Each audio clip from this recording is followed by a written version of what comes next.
Este milho aqui pode descontar até 15% do valor da sua saca na hora da entrega. E o pior, o produtor às vezes só descobre isso quando é tarde demais. Eu sou a doutora Camila, fitopatologista, e hoje vou te mostrar 5 pontos que você precisa saber sobre grãos ardidos no milho. O que causa, como identificar e principalmente como evitar. Fica comigo até o final, porque o ponto 4 é o que mais gera dúvida entre os produtores. Aqui na Nema Brasil, como uma boa clínica de plantas, analisamos amostras de lavouras de milho de várias regiões. E o padrão se repete todo ano: grãos ardidos, e não é por falta de sorte na colheita, é resultado de um complexo fúngico instalado no campo que, quando tem condição, se expressa na planta. E isso tem explicação científica, tem manejo e tem prevenção. E antes de mais nada, temos que saber o que são grãos ardidos no milho, que nada mais é do que uma denominação usada para a classificação oficial do milho, ou seja, grãos que sofreram fermentação, mofo, germinação ou queima, causados principalmente por fungos. Não é um único problema.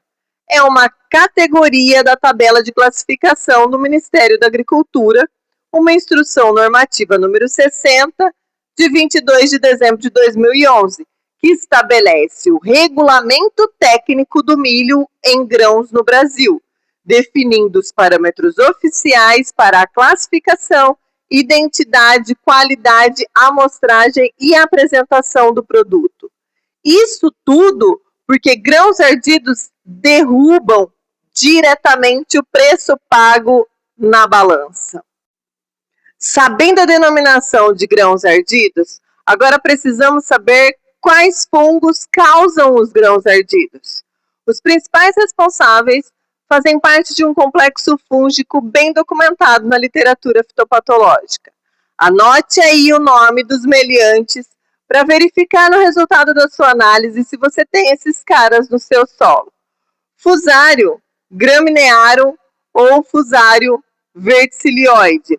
Esses caras são os associados à podridão rosa de fusário na espiga, produzem micotoxina e causam prejuízos econômicos, desvalorizando o grão, pois essa toxina gera um efeito cascata em toda a cadeia produtiva da agropecuária.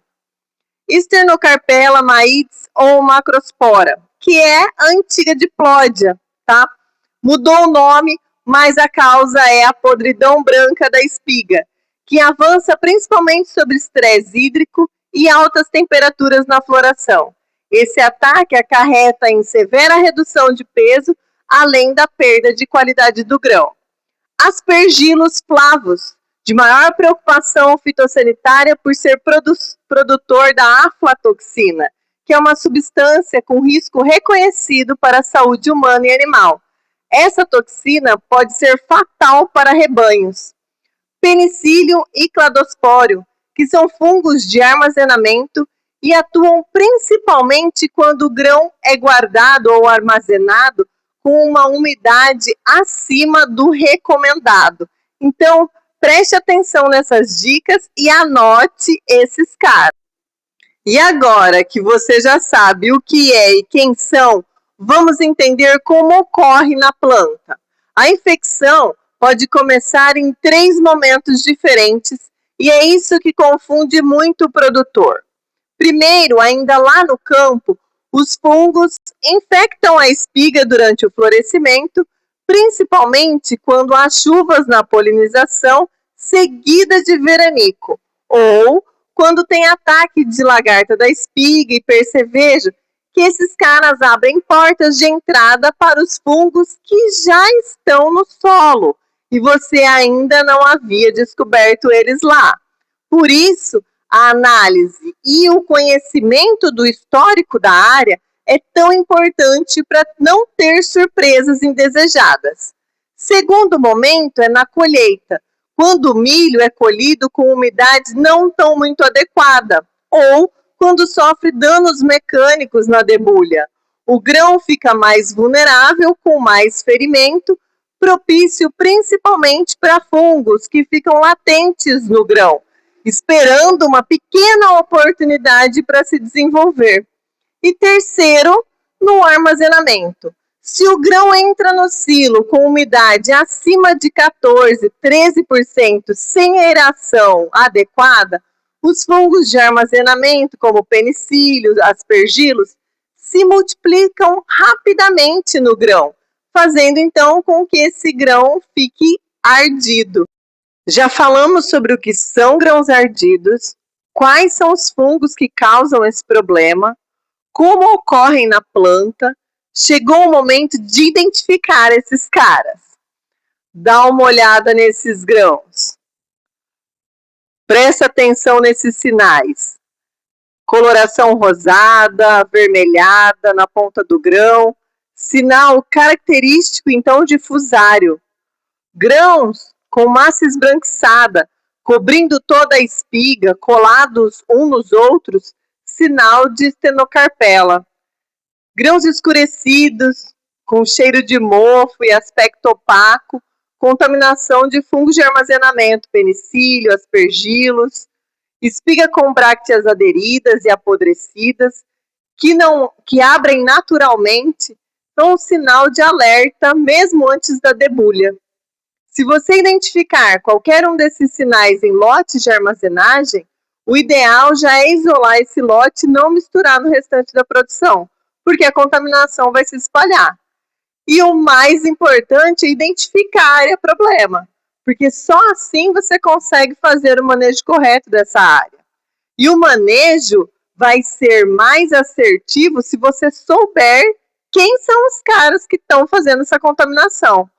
Porque a partir dessa diagnose correta, você consegue usar híbridos com melhor empalhamento e resistência às doenças de espiga, fazer um manejo integrado de pragas, reduzindo as portas de entrada dos fungos, ajustar a época de semeadura, evitando que a floração coincida com períodos de maior risco climático aí da sua região, rotação de cultura para reduzir então o inóculo inicial na palhada, e além dos manejos no campo, é importantíssimo então colher na umidade correta recomendada, evitando atrasos que expõem então a espiga a chuvas, umidades prolongadas, regular a colheitadeira para reduzir danos mecânicos nesse grão, secar o grão até 13, 14% de umidade para armazená-lo de uma forma correta,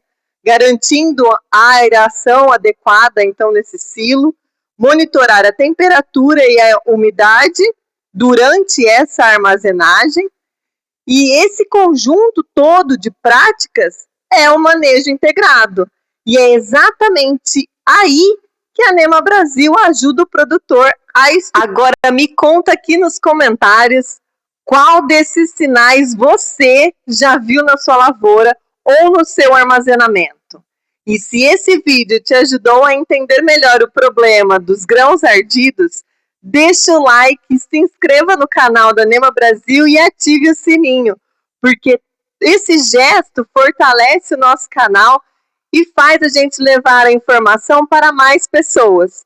Toda semana a gente traz conteúdo técnico baseado em literatura científica e na nossa experiência de laboratório e campo, para te ajudar a proteger a sua lavoura e a sua renda, porque solo produtivo é solo saudável. Nos vemos no próximo vídeo.